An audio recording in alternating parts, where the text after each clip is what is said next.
Good afternoon, everyone. Happy New Year, everyone. Welcome to the Rotary Club of Madison. My name is Charles McClymans, and I'm the club president.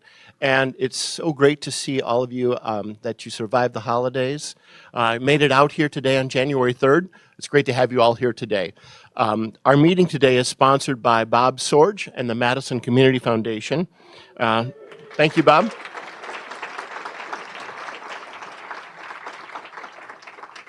Bob has been a member of our Rotary Club since 1997, and he's a past club president and current member recruitment officer. The Madison Community Foundation was created in 1942, and it helps people do their charitable giving their way to causes they care about most. And Bob has led the organization for the past decade. Our thanks to Bob and the Madison Community Foundation for their sponsorship.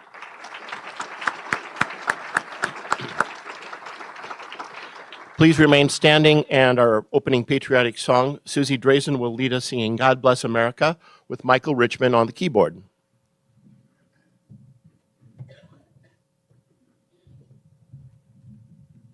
Please join me in singing Irving Berlin's love song to his adopted country, God Bless America.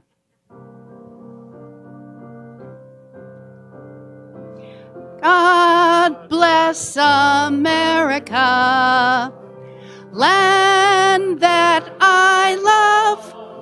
Stand beside her and guide her through the night with the light from above. From the mountains to the prairies to the oceans white with foam. Bless America, my home, sweet home. God bless America, my home, sweet home.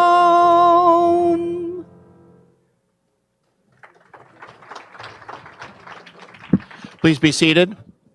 And while I see Jason Salas in the back, Jason, do you think you could get your WD-40 can out here again? Not right now, but maybe later. Thank you. Our guest introductions today, Annette Helmer will introduce our guest.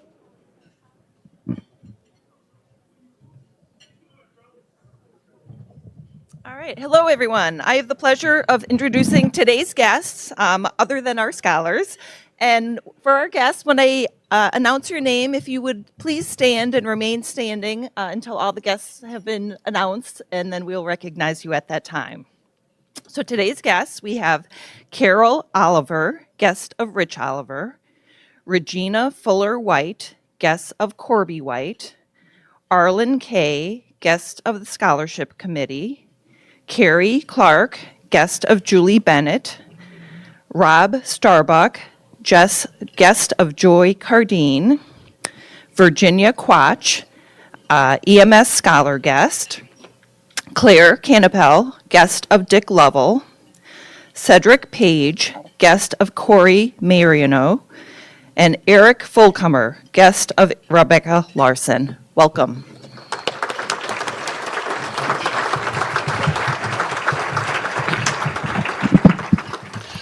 We also have Rotary scholars here today that are attending today's meeting. We provide scholarship assistance to 25 students per year during their 4 years of college, and so we have about 100 scholars each year.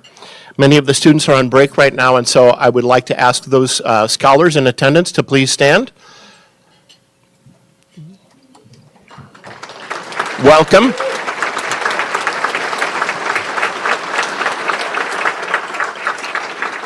And if their scholar mentors are here too, would you please stand along with them? Thank you, mentors.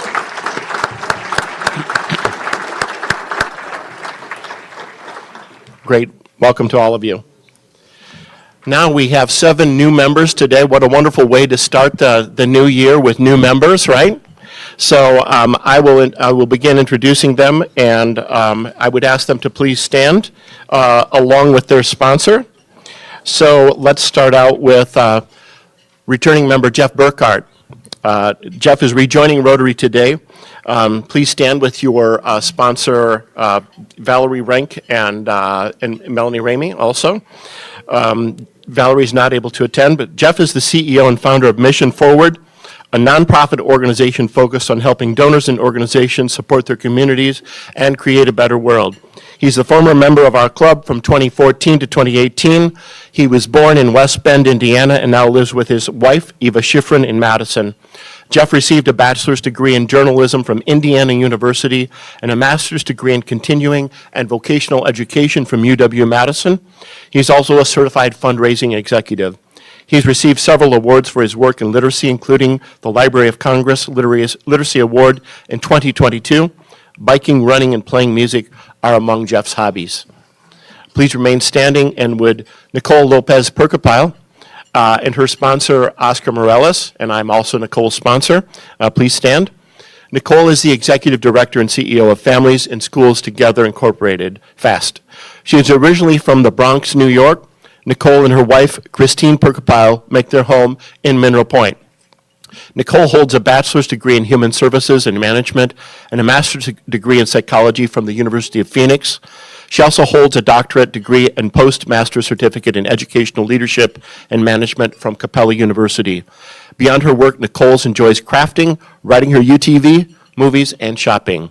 Please remain standing, and would Rebecca Paré please stand, along with her sponsor, Peter Gray. Rebecca is also a returning Rotarian. She is the founder of Paré Consulting, a consulting agency that works with higher education leaders to improve career readiness for students. She is a former member of our club from 2020 to 2022. She was born in Warwick, Rhode Island. Rebecca and her husband, Michael, make their home in Wanakee with their 2 children. Rebecca earned her bachelor's degree from the University of New Hampshire and 2 master's degrees from UW-Madison. She is a member of the National Association as well as the Midwest Association for Colleges and Employers. Rebecca enjoys reading, cooking, making memories with her children, and playing piano with a 19-piece all-female swing band, Ladies Must Swing. I think we maybe have a new piano player too for our music committee, right? Robert, I saw Robert Reed here, take a note of that. Okay. Would Hillary Parker please stand with her sponsor, Lynn Roth? Valerie Rank is also Hillary's sponsor. Hillary is the new CEO of Habitat for Humanity of Dane County. She was born in Oxford, Ohio, and lives in Madison with her husband, David. They have 2 teenage children. She earned a bachelor's degree in English and creative writing from Miami University and is currently enrolled at Stanford University pursuing a degree in organizational analysis. Hillary is a mutual aid organizer and has served on numerous nonprofit boards. She enjoys reading and mentoring. Please remain standing, and would Rick Pearson please stand, along with his sponsor, Brian Baskin. His father, Dick Pearson, is also a sponsor. Rick was born in Chicago, Illinois, and grew up in Madison. He was previously director for Deutsche Bank in New York, London, and Hong Kong, and recently moved back to Madison subsequent to Deutsche Bank. Rick spent 5 years living and working in Beijing, China, and then 2 years living in Bali, Indonesia. Rick holds a bachelor's degree in business administration from the University of Southern California. He also studied at Peking University in Beijing, China. In his free time, he enjoys sailing, scuba diving, playing the guitar, and yoga. Please remain standing, and would Paul Ryder stand with his sponsor, Susan Schmitz. Paul is a managing member of Ryder Realty. He was born in Phoenix, Arizona, and now makes his home with his wife, Erin, in Middleton. They have 1 child. Paul holds a bachelor's degree in molecular and cell biology and a doctorate degree in infectious disease and immunity from the University of California, Berkeley. Spending time with family and friends and traveling are among his favorite pastimes. And Corby White is our next new Rotarian. Corby, please stand with your sponsor, Donald Dantzler Jr. Corby is a health program manager for the state of Wisconsin Department of Employee Trust Funds. He was born in Los Angeles, California. Corby and his wife, Regina Fuller White, also in attendance today, who works for Rotary International, live in Verona. Corby holds a bachelor's degree in international business and French from UW-Madison and diversity, equity, and inclusion certificate from Cornell University. He is a Lean Six Sigma certified. He serves on the Verona Area School District's Board of Education, the board of the Dane County Immunization Coalition, and is a board member of the 100 Black Men of Madison, where he serves as Wellness Committee Chair.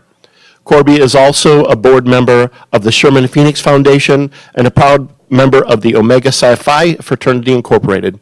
Corby enjoys serving the community and traveling. I'd like to just, before we welcome our new Rotarians, I'd like to remind you that the only thing that you need to gain access to over 37,000 clubs worldwide is your Rotary pin. So your sponsor will now pin you, and let's please welcome our new Rotarians.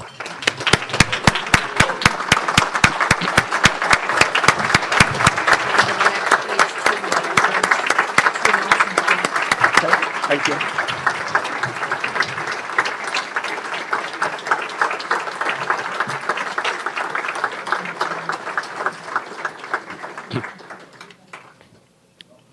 Great. Welcome to our new Rotarians.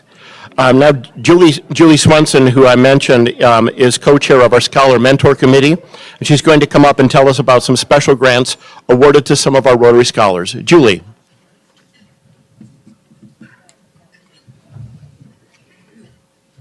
It's all right. Thank you, President Charles.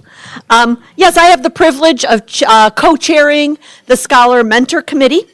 As President Charles mentioned, we provide 4-year scholarships to assist more than 25 Madison High School seniors as they begin their college journey. We also have 2 funds that provide additional grants to our Rotary scholars. The first is the Chi Grant, which can help our Rotary scholars in their final year of college. A Rotary scholar might need to attend an extra semester beyond 4 years, or they may want to pursue a certificate in addition to their degree. The Chi Fund was established by our Rotary member, the late Lori Chi, and her husband Arlen in 2015 to provide these grants. I know for sure Arlen is in the audience today because he was at our Scholar Mentor Mixer. So Arlen, if you could stand up and be recognized.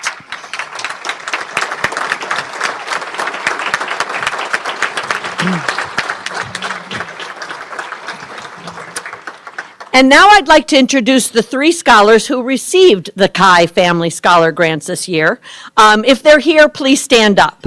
We have Jayla Harris, received a grant to help during the semester she was student teaching as she completed her bachelor's degree in education from UW Whitewater. Tenzin Namgyal attended a 5th year of college at UW-Madison to complete all the courses needed for him to apply for the Physician's Assistant program. And Jacob Marks needed to attend an extra semester as he completed a bachelor's degree in business administration from UW-Stout. Let's congratulate these scholars for receiving the 23 Chi Award. We have an additional grant program that's designed to make an even stronger connection between our Rotary scholars and our Rotary mentors. In 2018, Ellie Schatz created the EMS Fund within our Madison Rotary Foundation. EMS stands for Enhanced Mentoring Support. Ellie is the past chair of our scholarship committee, established the mentoring program, and her wish for the funds she created was to provide grants to current scholars for experiences that would enhance their college education. The 2023 EMS grant recipients, if you're here, please stand up. Virginia Quach, whose mentor was Dave Ediger, received a grant to assist with graduate studies. Jonathan Stone, mentored by Rob Vandenberg, received a grant to help him as he started his master's degree in mechanical engineering. Eduardo Castillo Hernandez, whose Rotary mentor is Nick Curran, received a grant to help him with exam fees to apply for a certificate in the HR field. And Jayla Harris, whose Rotary mentor was Dawn Krim, received an EMS grant to help her during the semester she was student teaching. Let's congratulate these scholars and their mentors.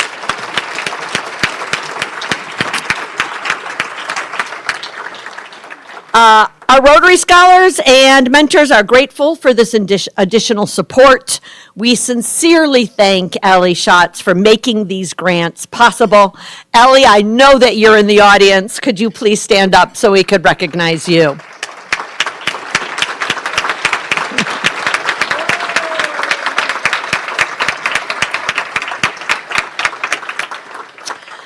also want to mention in closing that we are always on the lookout for Rotary members to serve as mentors.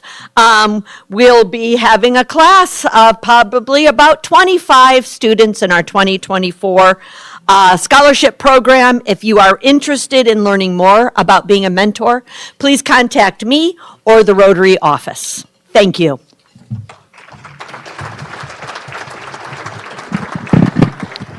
Thank you, Julie. And we wish our returning scholars the very best as they return to school. And we would like to thank all of the donors who've made these funds possible, including Ellie. Thank you. Susan Schmitz is going to offer our moment of gratitude today. Susan?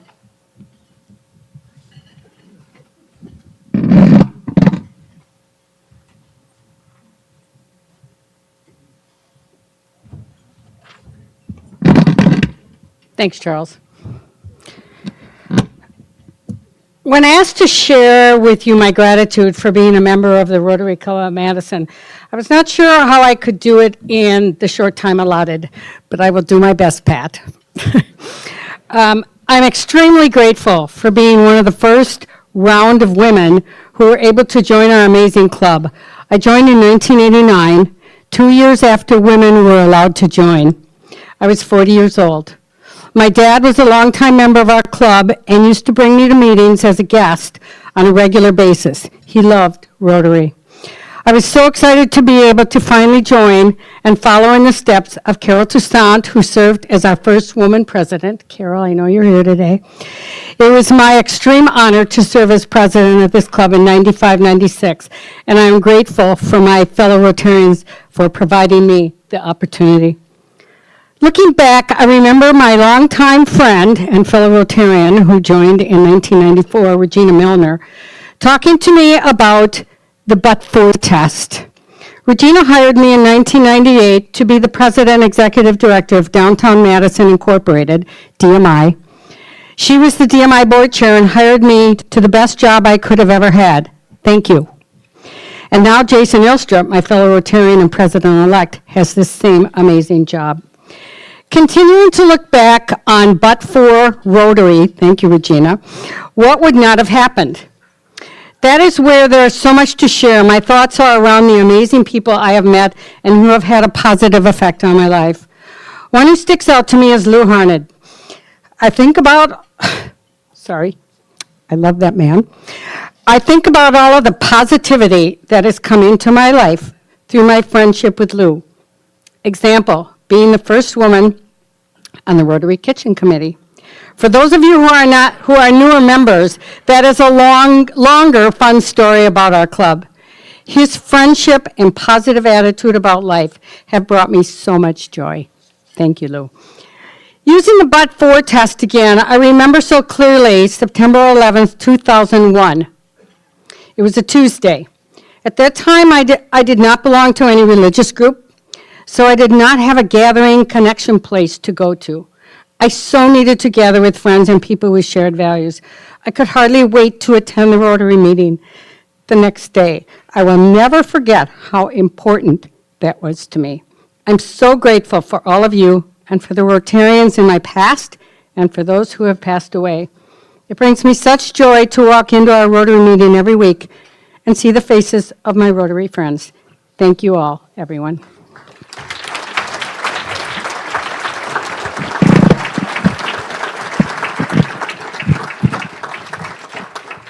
Thank you, Susan, and thank you for all that you currently do and have done for Rotary. We appreciate you. Thank you. You've heard our ethics symposium mentioned. We are still looking for volunteers. We have over 200 Dane County high school juniors coming together to learn about ethical decision making based on our Rotary ROTARY test. Brian, you can get that one. Framework. And what makes the event successful is you having a volunteer show up. So please let the office know if you're interested in volunteering for the ethics symposium. It's great. I will be there. Our fund drive, we are getting very close, but the fund drive is still going until the end of the month, and we're really focusing on participation is the most important number. And the participation number right now is 75% of our membership, which means we still have a lot of opportunity between now. I'm sure some of you may have sent those gifts in. Maybe we haven't opened them up yet. But between now and the end of January, we would really like to see 100%. It is not the amount that you give, it's the fact that you give, that this is something that our club does. So please, please support the annual fund. And thank you to all who have contributed, and will continue. Birthdays. We have birthdays to celebrate with humor and a bit of wisdom that complement Rotary's mission. We also invite participants to make a gift to the Synergy Scholarship Fund. And we have 2 weeks worth of birthdays today, so bear with me. On December 24th, Nick Topitskis. December 25th, Gary Christmas Tree. December 26th, Phyllis Lovren.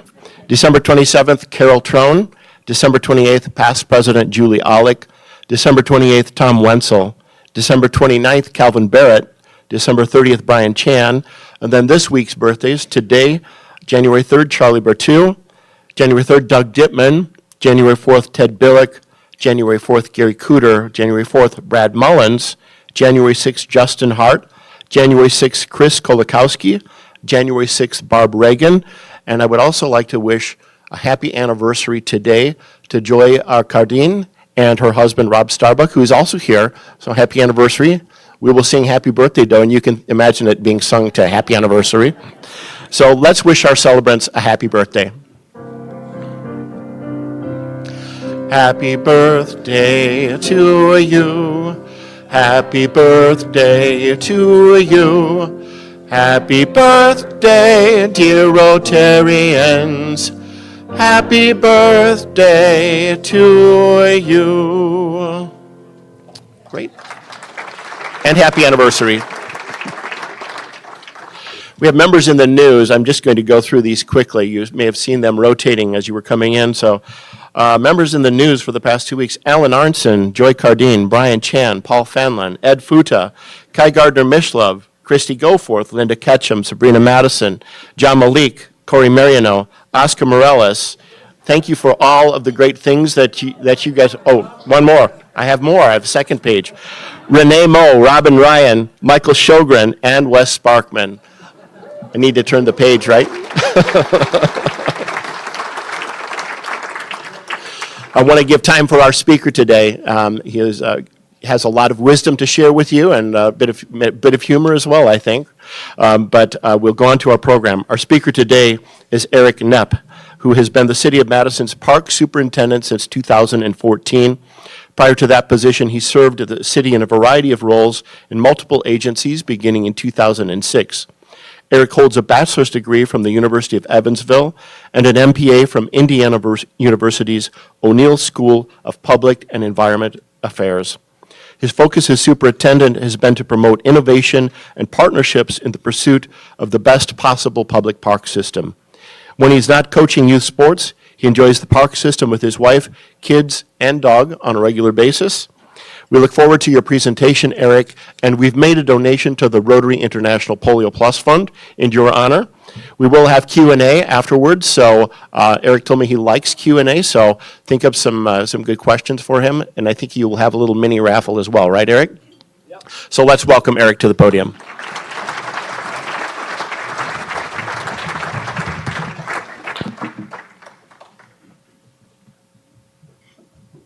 It's not a raffle, it's going to be a competition, so prepare yourself. So I was given the opportunity to speak to you all, and I'm really Closer? All right, I can be louder and closer. I can do both of those things. I'm going to get rid of that water. I was given the opportunity to come speak to you today at the first of the year, given the opportunity to talk about New Year's resolutions, and if you haven't wanted to exercise more, we can help. So what we're going to do is we're all going to get ready for a 30-minute high-intensity interval training right now. No, I'm kidding. That would be fun, but it would not be me who should lead that, and it's certainly not what you signed up for. No, in all seriousness, this is kind of what we do, or what we try to do. So I put together here, obviously, a brief slideshow. We'll kind of run through it. I'm not going to read it to you in total. I will read this one part. to provide the ideal system of parks, natural resources, and recreational opportunities which will enhance the quality of life for everyone. And that's probably why if you wanted to exercise more or be more, whatever your resolutions are, it's about that quality of life, right? And that's the business we're actually in. There's public spaces, there's things we do in them, opportunities to connect, but the business we are in is to try our best to enhance the quality of life for everyone, residents, visitors. Just as a Madisonian or somebody who cares about it, you should know we're ranked 13th in the annual Trust for Public Lands Park Score rating. We're ranked 13th in the annual Trust for Public Lands Park Score rating.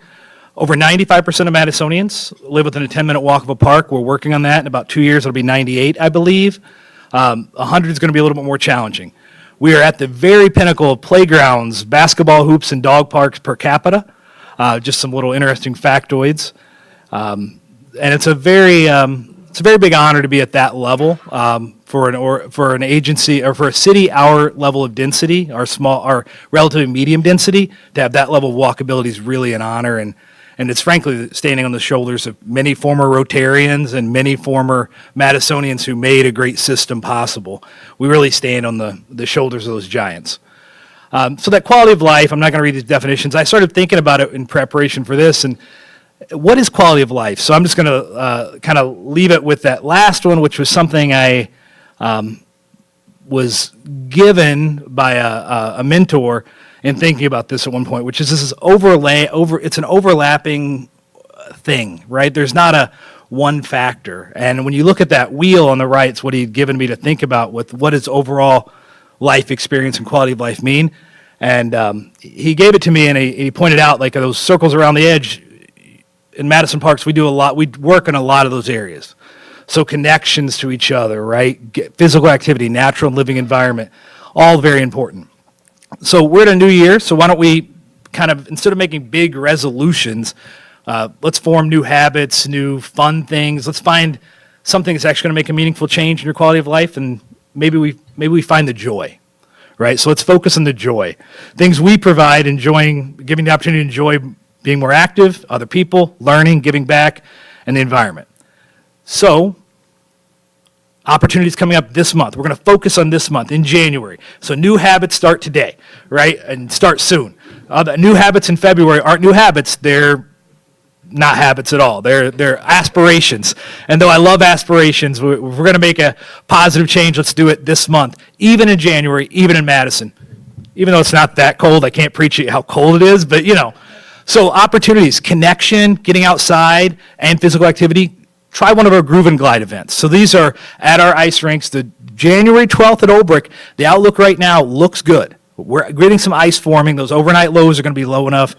I'm not saying 100%. We really want to avoid that rain in about 4 days from now. That rain will kill ice quality, but opportunity across the city. These are music and games. There's skate rentals available at variety of parks. So the classic like Tenney, Vilas, and Elver maybe.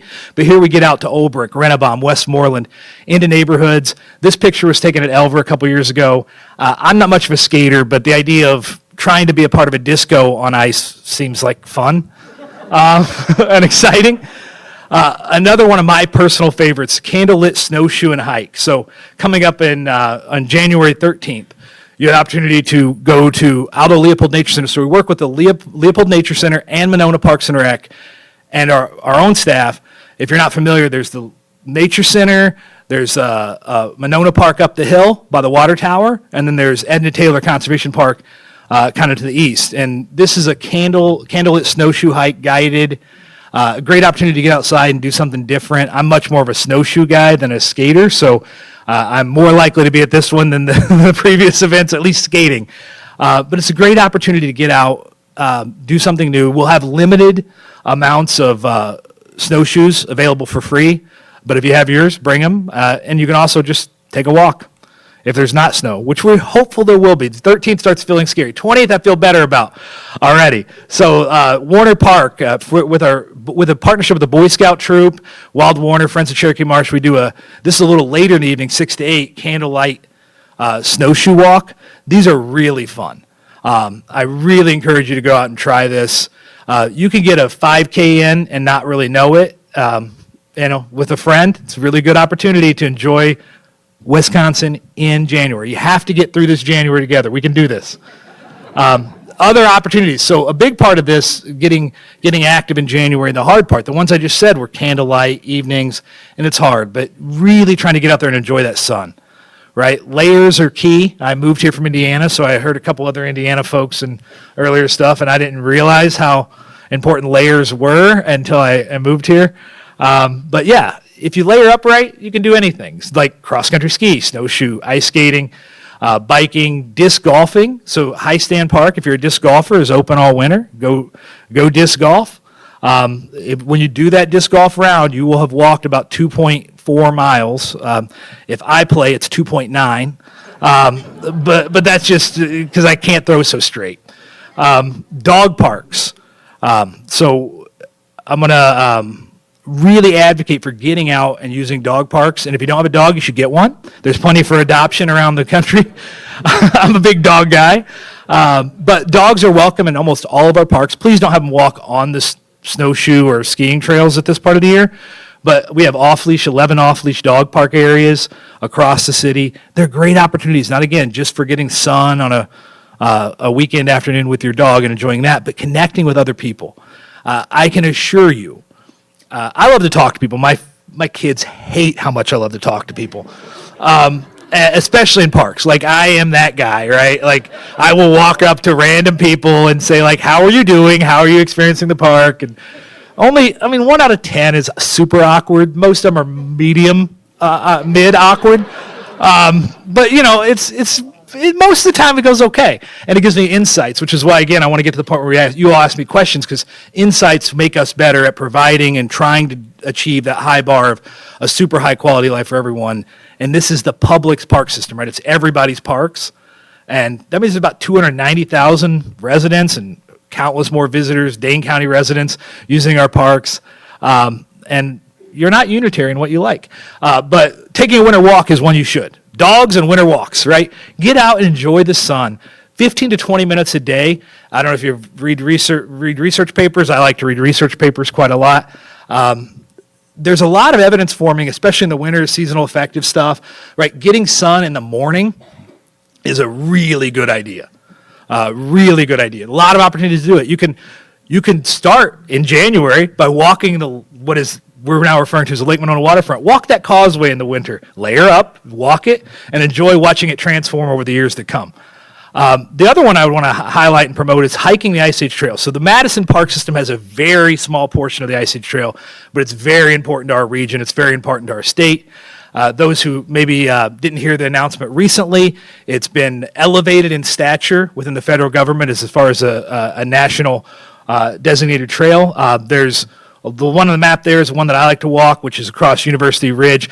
On that part, I want to be technically clear. I'm a big dog guy. I don't violate the rules. That's one part of the Ice Age Trail. You're not supposed to have a dog. Go after 2 on the weekends. You'll be fine. I think. I haven't been caught yet. Sorry. If anybody from UW's here, I'm very sorry. I actually just learned that, not even kidding. When I was looking at the new segment that was added, I was looking at the detailed map, and I was like, holy cow. Like, dogs are not allowed on U Ridge property. So seriously, don't take them. That's not really good. But I didn't know that. Things you learn, even as a park superintendent. But get outside and get some sun. Another opportunity is you can go dance in a rainforest. I mean, why not? So cocktails in the conservatory. This is our partners. Our park system has so many things to offer. Oak Botanical Gardens is certainly a gem in our system. So many opportunities to do cool things. I have not yet attended one with a DJ at this level, so I'm really excited about the potential of going there. I got to see if my wife really wants to see me dance, which is no, is the answer. But Friday the 19th, 7 to 11, tickets go on sale, I believe, today. Tanya's in the room, so I'm looking at her. Is that correct? That's what it said on the website. But you can buy tickets. They're in 2-hour blocks. It's pretty cool. Have a cocktail, enjoy the rainforest in January, connect to people, right?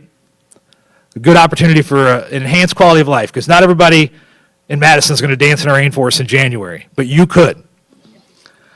So other opportunities and things to do and think about that quality of life mentality, right? Olbrich also offers a variety of educational opportunities. One that I want to highlight for those of you, especially, frankly, if you have young kids or grandkids, kids under the age of 5, the Discovery Days are a great, wonderful offering. So the next one up is next Wednesday, the 10th, from 10 to noon. It's about rainforest mindfulness in the conservatory. Those go on year-round, and you can follow those on the Olbrich calendars. And there's so many other classes. There's writing workshops, opportunities for art and crafts. So many wonderful things happen at Olbrich. And those are places where many of them get outside, certainly learn, which is an important part of that quality of life. And then you connect, right? You can meet some really interesting people. I've met some really amazing people. One of my, what I would consider now lifelong friends, before I was ever in Parks in 2007, I took a class at Olbrich and met somebody who's been one of my best friends since at one of those classes.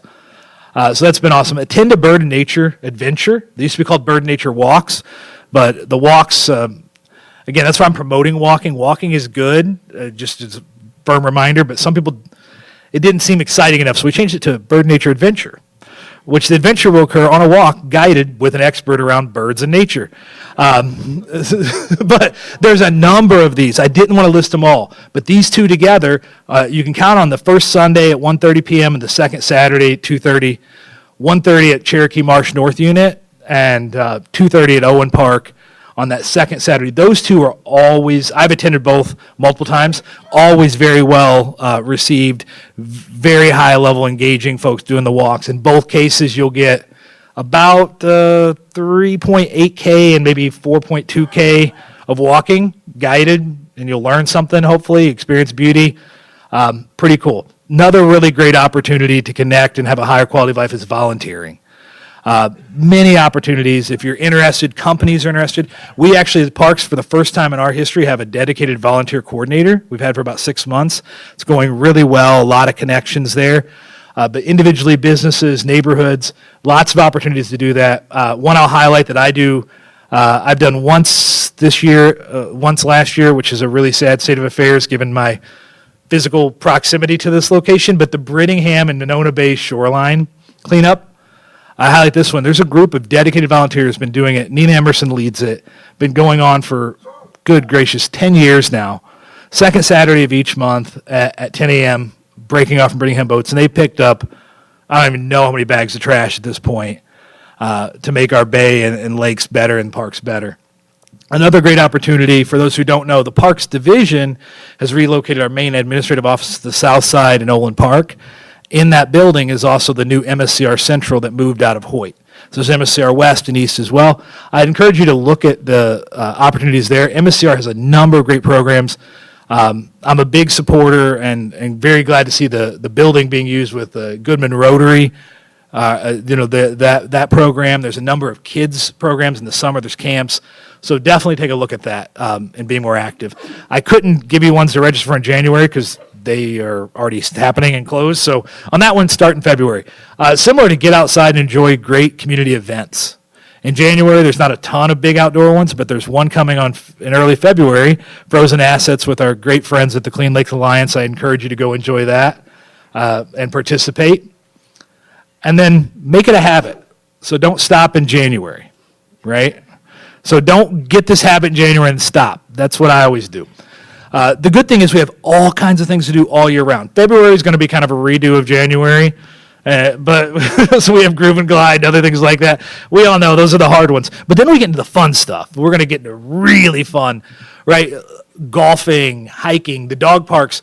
There will probably be a little period in March where we close the dog parks. So I apologize in advance. But if you don't know, a little factoid, we close the smaller ones during that transitional period when the frost is coming out, because when we don't, there's a whole lot of y'all with dogs. It's not your dog that's the problem, right? It's all the other dogs that's the problem. And they all come in when the ground's very sensitive. The crowns of that grass is very, very gentle. And people don't realize the volumes of dogs we get through. Odana School Dog Park on the west side behind Hy-Vee, for those who don't know about it, when we first created it was a 1-acre park. And it got destroyed the first spring, and the first fall, and the second spring, and the second fall. And we started counting it, and it's like 500 dogs a day go there. right? In that period, it's like, well, 1 acre, 500 dogs, a lot of business, and running. I meant running. You all went to a different place. But lots of opportunities. So dog parks, get out. The Glen Golf Park, our golf course is open in March, I hope, maybe definitely by April. Get out and enjoy some there, a movie in a park, volunteerism, play soccer, volunteerism. And this is about April. We'll start seeing those piers go in. That's exciting. Get out on the lakes, boating, motorized or non, just enjoy the lakes, fishing. Parks Alive on the left, that's a great program we've been working on in some of our communities across the city last year. I'm very proud of the effort we've had in onboarding that. It's a partnership with many other agencies inside the city and outside the city. Super excited about it. The Goodman Pool, here at the Rotary, got to make sure to highlight that. That is a gem of the system as well, and super indebted forever to the Goodman brothers for that generosity. And it's going strong, very popular, very well-loved asset. Find that joy, purpose, connection. Up here we have a disc golf thing again. This is Elver Park. It's open in the summer, not in the winter, because in the winter we're cross-country skiing. But Elver Park is about a 3.5 kilometer walk. I try to encourage this idea of like thinking about golfing and disc golfing, things like that, as the distance you're getting to, because once you did it, you forgot. You didn't know you did it. And it's really kind of cool. And that's, I have to motivate myself that way sometimes. Find a reason to go take a walk in a park for different ones. Go to events. Lafayette de Marquette is a great one. There's so many great events. 270 events in parks last year. Go take a walk on State Street. That's another great place to walk in the winter, because I can promise you we will be cleaning and plowing those sidewalks to the best of our ability with our mall concourse crew. And they do a really good job, open and accessible. Take a walk, right? And nope, I went too far. Yeah, that's your test. Okay, good. So I got through it because I want to get to questions, but before we do that, I'm going to get one here in a second. I want to ask one first, the first little question for the group. And so it's a competition, right? We're going to compete for a Madison Parks calendar, right? We have 3 of them. So the first one is, who here can name the official name? It's month of January. We're winning January this year, right? We're going to win January together. January starts with a J. There are 2 parks in our system whose official names on the land records start with J. Who can name one? James Madison. All right, you get a calendar. Can anybody name the other one? John Wall? Nope. The other James? Nope. I'll give you a hint. It is west of Midvale Boulevard. Nope. James Garner's it's a good guess, but that's why I asked for the official on the land record. They confirmed this morning. Garner Park is just Garner Park. James Madison is James Madison Park on the land records. Further west, let's go all the way outside the Beltline of West. Hold on. You all know that's not Middleton, right? Junction Ridge. But you're a former alder. You are disqualified. If you represented the district at any point in your tenure on the council, you are unable to answer this question. So, yeah, that's true. Junction Ridge is it. So nobody wins that one. So we've got one going over here. Let's do an easy one then. All right. So there are 10 park properties, Madison Park properties, that are over 100 acres in their land holding, right? And those are your parks, right? Which is pretty awesome. So I figured it's probably important, as some of you probably own more land than that in other places, or you may, but as far as in Madison, not a lot of people have that kind of land holding. You do, as a resident, so you should know what you own. Who can name 3 of the 100? Mr. Stroud. We have, obviously, on the far west side, we have that huge park that you already talked about.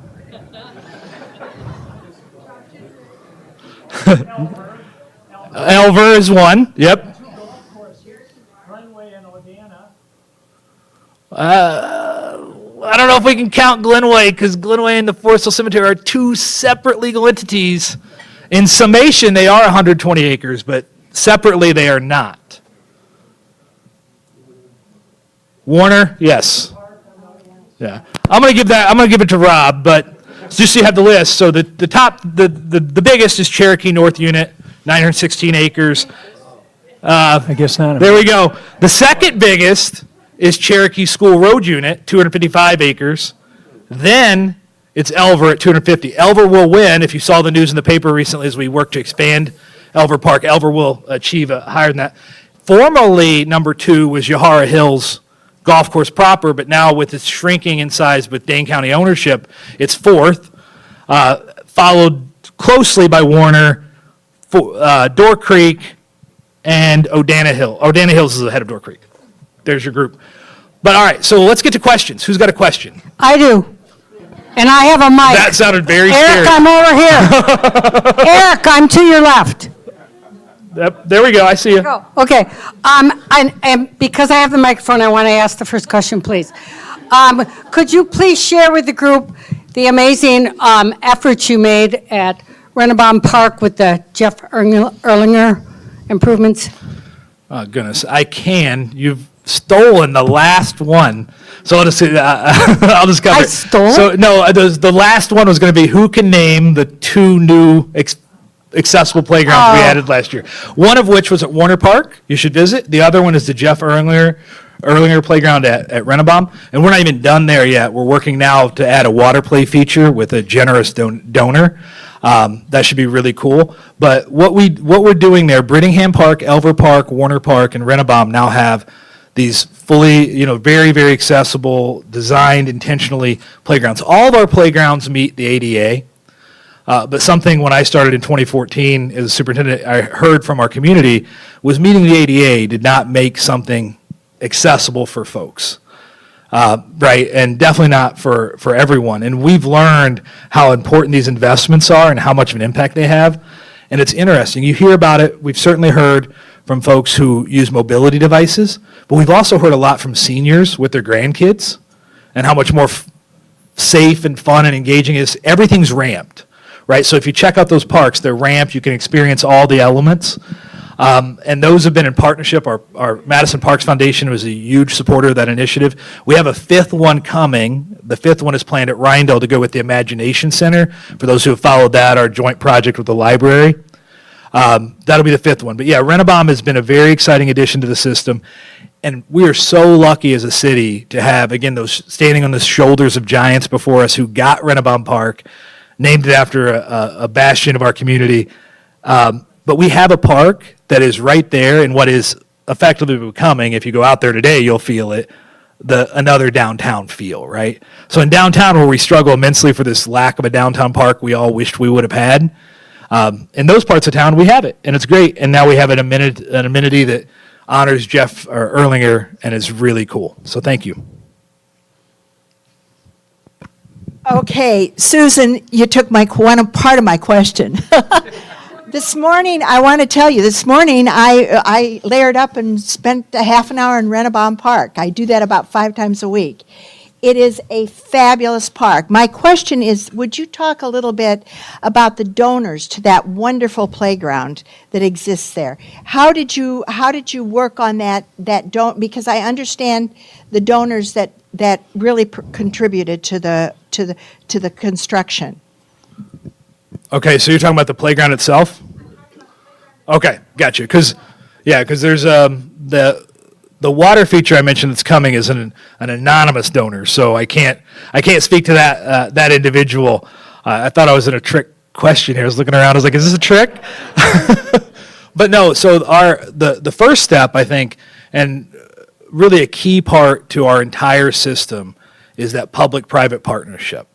For those who've been around Madison for a while, you probably see me I get in some hot water every once in a while on these partnerships, but I believe in them. I believe the best possible park system is a partnership, and that partnership is broad-based. It includes for-profit businesses, it includes nonprofit organizations, it includes specific individualized donors, donor funding organizations. so many of them. The Renabaum Foundation obviously was a big part at Renabaum itself, but across all those accessible playgrounds. But ultimately, that kind of partnership model is one that's rooted in, frankly, building relationships and developing them with through our own partners, right? So we are hard to deal with. If you didn't know this, the city is hard to deal with. I know, it's breaking news. It's really hard to believe, but it's true sometimes. But our Park Foundation leads those donor engagements and make sure that we're trying to do our do the right way of recognition, that folks want to be recognized, that they're confident that their donations are going to that purpose that they want to see achieved.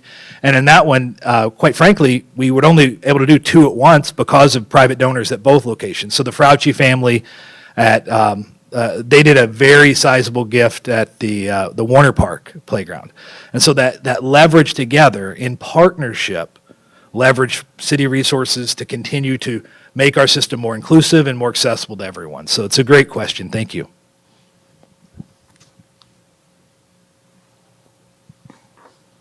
Hi, thanks for telling us about the park system. Maybe these 2 questions are intertwined and you can answer it at once. What's your invasive species management program from someone who gets the jitters every time I see another wild parsnip in a park in Madison? And what are you doing to support pollinators? Is there a program that volunteers can expand pollinator gardens in the park system? Certainly. So absolutely yes to both. If you're really interested in volunteering, let's connect. But land management plans and what we're doing with our land for too long, like one of the things, that I have to acknowledge, and for a long time, the parks world viewed parks land management as, there were 3 buckets. There were conservation parks, where there were people who were trained landscape professionals, land management professionals out there doing that. Owen Park, right? That prairie has been being built for decades. For those who don't know some of the folks involved in that, if you've ever met Russ Hefty or Cy Woodstrand, pat them on the back and thank them. They put together a program over 40 years that has restored an Oak Savanna landscape. I don't know anywhere better as far as the prairie and Oak Savanna landscape. But we had that bucket, we had mowed turf, and we had stuff we ignored. That was our old land management plan when I started. And it's not like I'm like the hero here. It's just kind of like, well, guys, I don't know that that's going to work over the long term. So what we've done now is we have an adopted land management plan through our Habitat Stewardship Subcommittee. That's a bunch of big words, but we have a written down plan that establishes tiers of level of management. Our number one problem is resources when it comes to the level of land, 5,496 acres in our ownership. And what we're doing is we've frankly pivoted resources away from certain things like mowed turf and hardscape, and we now have an ecology team within our general parks unit. That team has really competent, very talented staff who are out there working. Their roots and genesis of that team came out of the EAB crisis, right, when we lost 12,000 trees. And they've been focused there, but now we're really focusing. Today, we are burning at Warner Park. So part of our land management plan, we've increased our burning in park system in total by 330% over a decade, and in our general parks, so non-conservation, by like 1,000% over 5 years. So that's a big part. We use goats. We use all hands-on-deck methods, but ultimately, the thing that we need the most is people power. And if you want the best example about pollinators and what we can do and what you can do, what we can do together for our community, go to Odana Hills Golf Course. At the end of the parking lot is a beautiful pollinator garden done by basically one guy over a decade. And Marcel killed it. And we absolutely want to support that kind of community investment. So it's a great question. Yep, we do. Can you tell us the status of the park or the pool at Warner Park? Yeah, so it's a good question. I don't think there's not been a lot of movement in that regard. What we are doing at Warner Park, so the pool, for those who have I won't go to the long history, but there's been this vision of a pool on the north side, and I know it's a desired amenity. Through a visioning process in the 2015-2017 range, the community outcry was to expand the center, right? Expand the existing center. We serve hundreds of youth a week, at the center, and then over the last couple years, we've been pivoting towards even a more specific goal of expanding the gym space. So the current project at Warner, the current focus is expanding a gym, like 2.5xing the current gym space to expand our Kids Need Opportunities at Warner programming that we're able to lead there. After that, I'm certainly open to a conversation on a pool. I will tell folks, pools are very expensive. The one public pool we have, outdoor public pool, was highly leveraged from a private donors, and the cost profile is pretty hard for the city to handle alone. We are open to that conversation, but our priority over the last decade has been working towards expanding the facility to serve 365. And so it's kind of been in limbo, to be kind of honest, or not kind of, directly honest. It's in limbo. It's not like against the plan, but it's not really in a plan, and there's no money behind it at the moment. Thank you all. Oh, one more? Oh, sorry. One more quick one. I got to answer quick. This will be a challenge. Yes.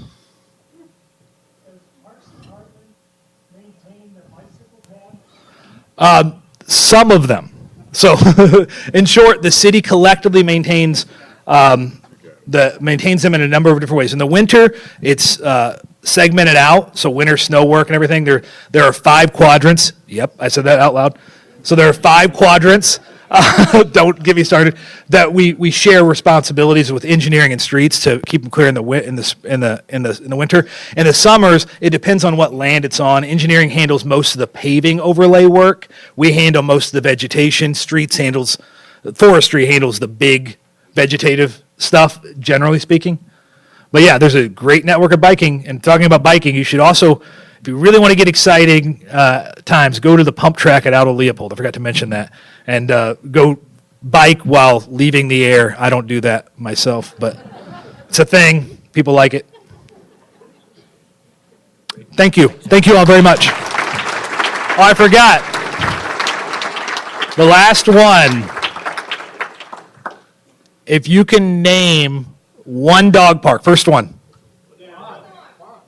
Quan, where's Quan? There we go. We got you. Thank you all.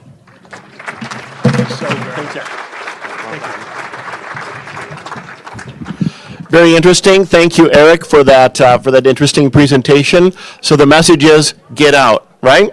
Get out. All right. I hope you will all join us next week. We will hear from UW Department of Anthropology Professor Nam Kim, who has titled his presentation, Becoming American, A Refugee Family's Journey. It's sure to be another interesting program. Before we leave, please stand, and we will recite together the Rotary 4-way test of the things we think, say, and do. Is it the truth? Is it fair to all concerned? Will it build goodwill and better friendships? Will it be beneficial to all concerned? See you next week. We are adjourned.